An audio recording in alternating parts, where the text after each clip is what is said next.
is Tawess, and today we are painting an Urbanmech. And not just any Urbanmech. This specific Urbanmech is actually inspired by the YouTuber Baraduls playthrough of the Innisphere DLC, where he picked a simply stunning turquoise, red and white paint scheme, and I tried to get a good turquoise and managed to get something particularly more blue, but you know, you do what you do. After all, a good turquoise ain't exactly easy to find, and you should have seen the amount of problem ahead saying turquoise. Say Turkish, turquoise, no, turquoise. It's a greenish blue. Anyway,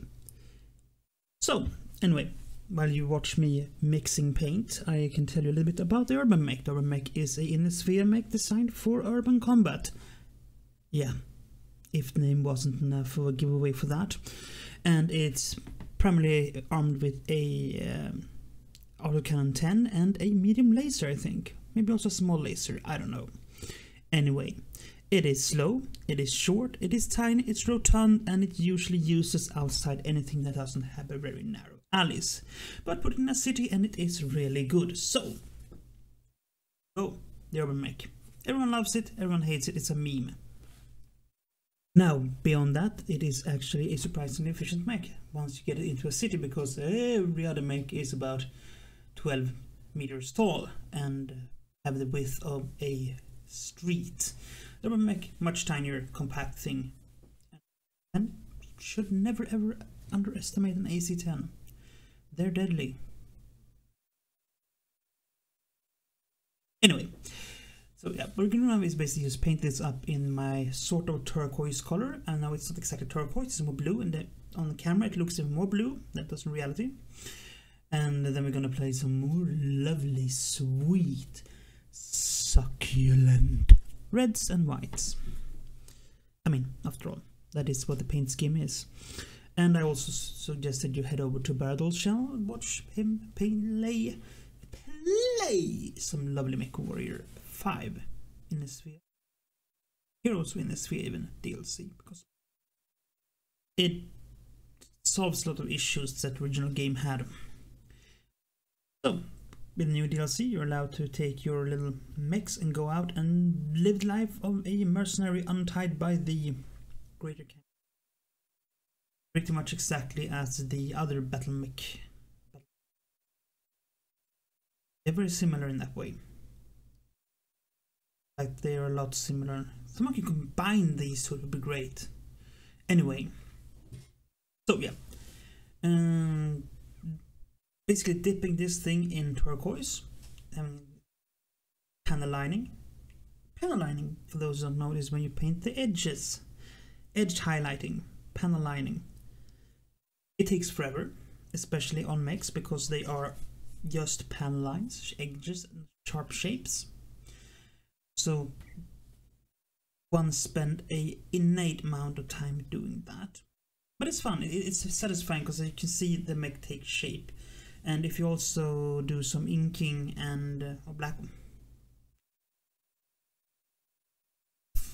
not whitewashing.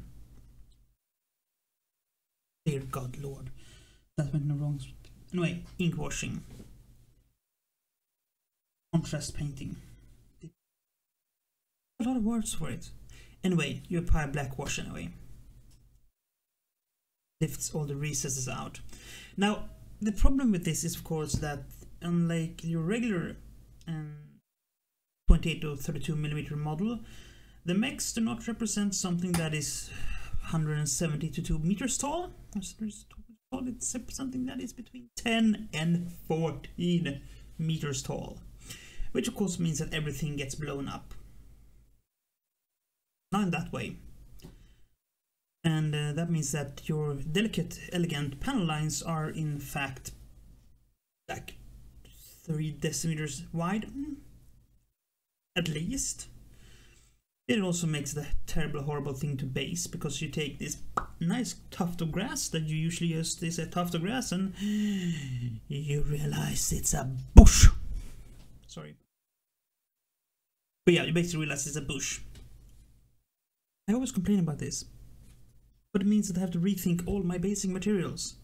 I put some sand on, and it's in reality small boulders. I put some rocks on and it's a half a mountain. What to do about that? I don't know. Do you know? Nobody knows. Nobody knows what to do about that. Smaller stuff, basically. I have a 3D printer. I can print smaller stuff, but it's a nightmare. The tweezers put things down. I have an entire mech base gonna do some point. I just really can't get going with it because I'm lazy. It requires a lot of work.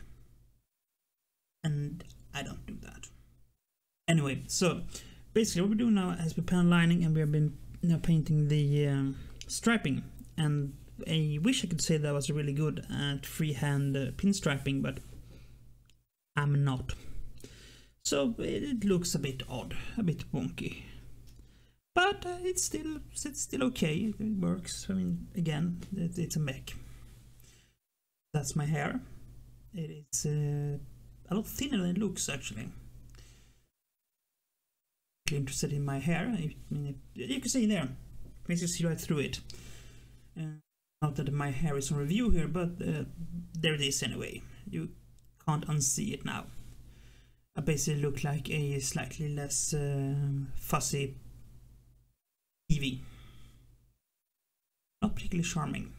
Anyway, so basically what the idea here is to replicate a sort of, I think it's a Steiner faction camo from the Mechwarrior games.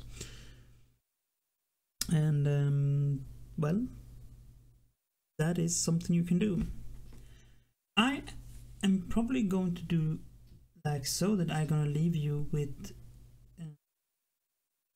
some mech painting basically, and you're going to be allowed to listen to music instead of hearing me incessantly jap on about nothing.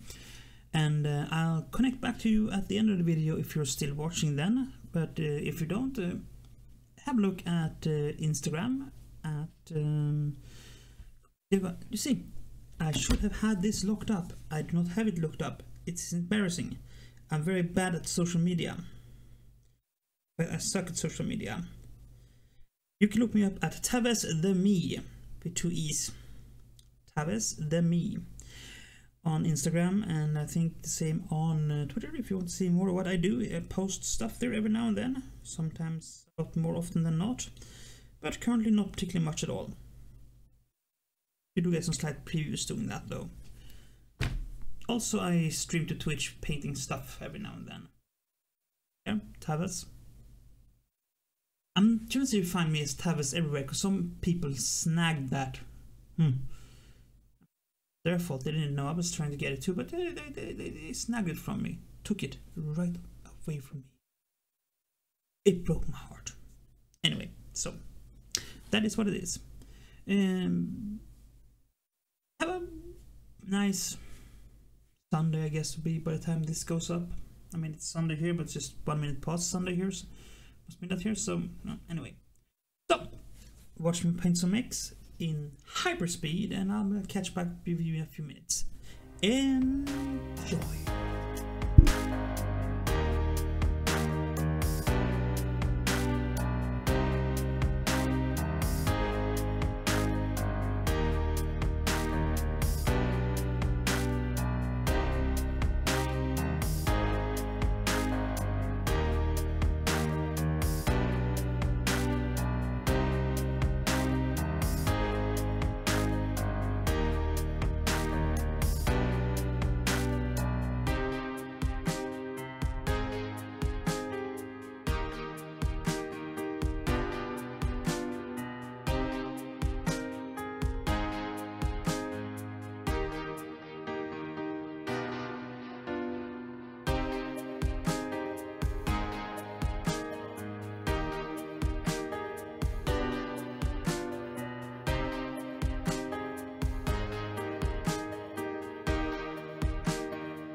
there you have it. One pretty good little mech, actually, I have to say. It's an Urbanmech, so it's never gonna be great, but it's good. And I think this is definitely worthy of praise. The idea is to put this into a box of mechs I'll be taking to conventions and such, as once conventions actually is a thing again. And yeah, that's pretty much it. Until next time, stay safe, be kind, and play fair. Bye!